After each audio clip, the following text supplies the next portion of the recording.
Thomas and the Birthday Mail. It was the stormy season on the island of Sodor. All the engines were battling against the bad weather. Thomas was busy delivering supplies and mail in a far part of the island. He really enjoyed going up to High Farm. It was up on a hill. Right at the end of the line, a little girl called Alice lived there. Alice and Thomas were good friends.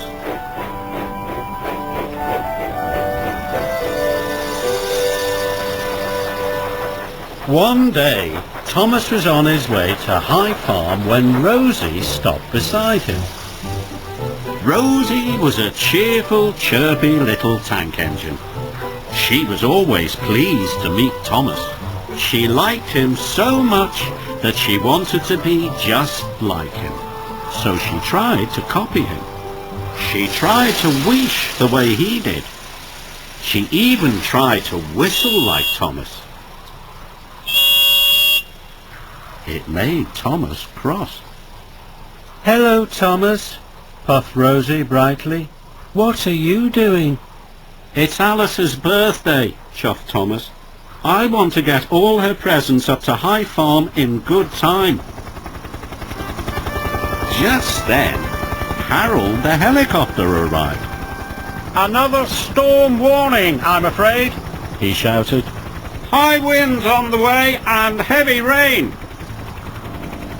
Harold warned Thomas not to go up to High Farm. "Heavy rain can cause landslides on that hilly route," he said. And Harold flew away.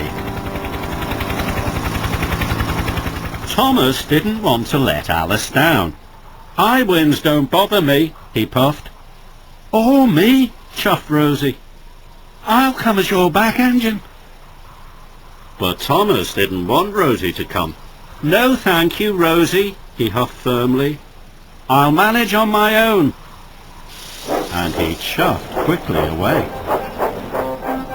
But Rosie liked Thomas very much, and she wanted to help, so she chuffed cheekily after him. Thomas puffed along the line to High Farm. The sky grew darker and darker.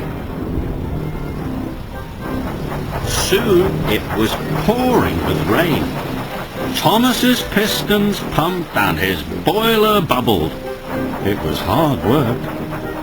"Rosie can't follow me now," he thought. "She isn't strong enough." Thomas was wrong. Rosie's pistons were pumping and a boiler was bubbling right behind him. She whistled cheerfully to Thomas. Thomas was very annoyed.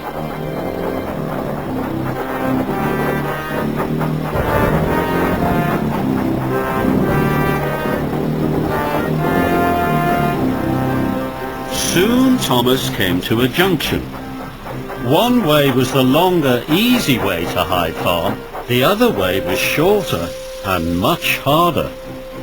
Thomas knew that the longer way was safer. "But I'll take the shorter way," he wished. "Then Rosie won't follow me. She's not strong enough." As the storm raged, Thomas puffed furiously up the steep track. Thomas was almost at High Farm. He was sure Rosie wasn't behind him now. "I won't be seeing any more of her today," tooted Thomas happily. Then there was trouble. Earth and stones tumbled down the bank and blocked Thomas's track.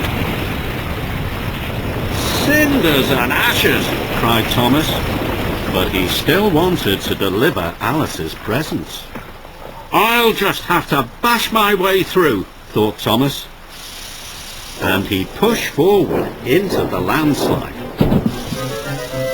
Thomas was up to his buffers in mud and stones. He tried to push on, but he couldn't. He tried to back out, but he couldn't. Thomas was stuck. Thomas felt silly. and very sad. "I should have listened to Harold," he wished unhappily. "Now Alice won't get her presents on time. I've let her down," he thought sadly. Then he heard the toot of another engine. It was Rosie, puffing proudly up the hill behind him. "It's me," tooted Rosie cheerfully.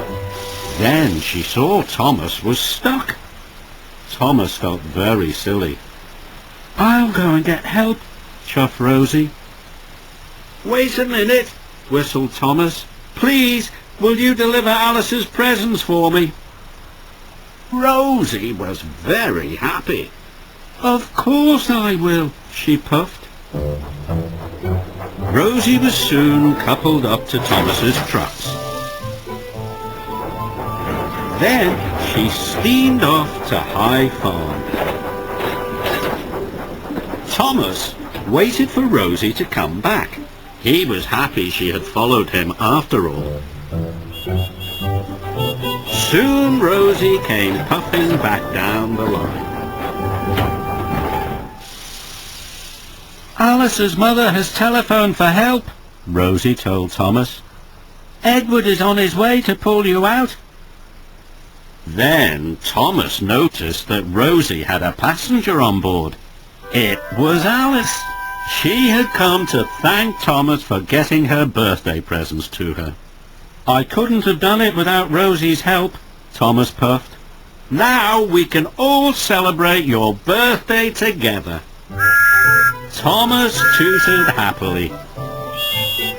And so did Rosie.